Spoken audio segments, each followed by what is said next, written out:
12वें अध्याय का 18वां 19वां श्लोक है कि समय शत्रुच मित्रे च तथा मानपमान्यो शीतोष्ण सुख दुख तुल्य निंदा स्तुतिर्मुनि संतुष्टो येन केनचित् अनिकेत स्थिरमति भक्तिमान में प्रियो नरः। व्यक्ति शत्रु और मित्र के साथ समान है, मान अपमान में समान है। चमान अपमान्यो शीतोष्ण सुख दुखे सुखे, शीत हो उष्ण हो सुख हो दुख हो सब में समान रहे। तुल्य निंदा स्तुतिर्मुनि, निंदा स्तुति में तुला के समान रहे। संतुष्टो येन केनचित्, ये बड़ी महत्वपूर्ण बात है कि जो भी प्राप्त हो जाए उसमें संतुष्ट रहे। संतुष्टो येन केनचित्, अनिकेत है, अनिकेत जहां स्थान मिल जाए वहीं रह ले, स्थान में अपनी आसक्ति न रखता हो। स्थिरमति, ऐसा स्थिरमति ऐसा भक्तिमान पुरुष मुझे प्रिय होता है। तो आप समझ लो कि उस मार्ग पर जाने के लिए पहले अद्वेष्टा बनना पड़ेगा, करुणा रखना पड़ेगा, आपको मैत्रीपूर्ण व्यवहार करना होगा, कर्म में लगना पड़ेगा। सेवा करने से, प्रार्थ कर्म करने से, ईश्वर के प्रति कर्म करने से जब निर्मलता आ जाएगी तो ये बाकी के गुण स्वयं आ जाते हैं, ये शनै शनै आपको प्राप्त होते हैं। और जब इन गुणों को प्राप्त करने लगते हैं तो सेवा से मन निर्मल होता है तो स्वयं प्रभु की ओर लग जाया करता है। और जब आप इसकी तरफ बढ़ जाते हैं तो समझ लीजिए मनुष्य जीवन के लक्ष्य की सही राह आपको मिल गई। अभी तो लोगों को राह नहीं पता, अभी यही नहीं मालूम कि हम मनुष्य क्यों बने हैं। खाया पिया भोगा सो गए, तो ये तो पशु भी करते हैं। आप में उनमें क्या अंतर है? आपको विवेक दिया कि जानना पड़ेगा कि हमको ईश्वर ने क्यों सृजन किया, इसी के लिए ज्ञान दिया। ज्ञान का कि मनुष्य जीवन जो मिलता है वो विवेक और कर्म दो चीजों का सम्मिश्रण है। या आप विवेक पूर्ण कर्म करके इससे निकल जाएं, या अज्ञानता पूर्व कर्म करके फिर 84 लाख योनियों में भटकते रहे।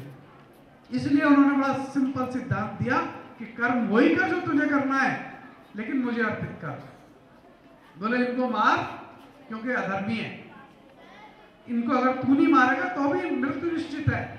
मतलब काम जो हमको दिया हम नहीं भी करेंगे, कोई और करेगा, ये होगा, लेकिन हम करेंगे, उनका मान के करेंगे तो हम उनके होकर रहेंगे। इंद्रियां अपना काम करेंगी, शरीर अपना काम करेगा, मन अपना करेगा, तो क्यों ना उनका होके करें। ये व्यवहार उन्होंने हमको दिया।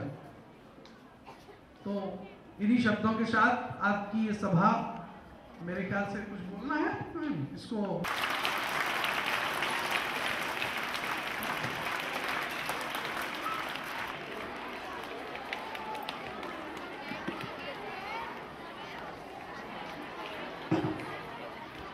उन्होंने हमें आज विस्तृत गीता ज्ञान को सूक्ष्म एवं प्रभावी रूप से समझाया। तो दोस्तों, क्यों ना आज गीता जयंती के अवसर पर भगवान श्री कृष्ण को अपने विद्यालय में बुलाने का प्रयास किया जाए।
वहीं स्वीट्स का डिस्ट्रीब्यूशन किया जाएगा।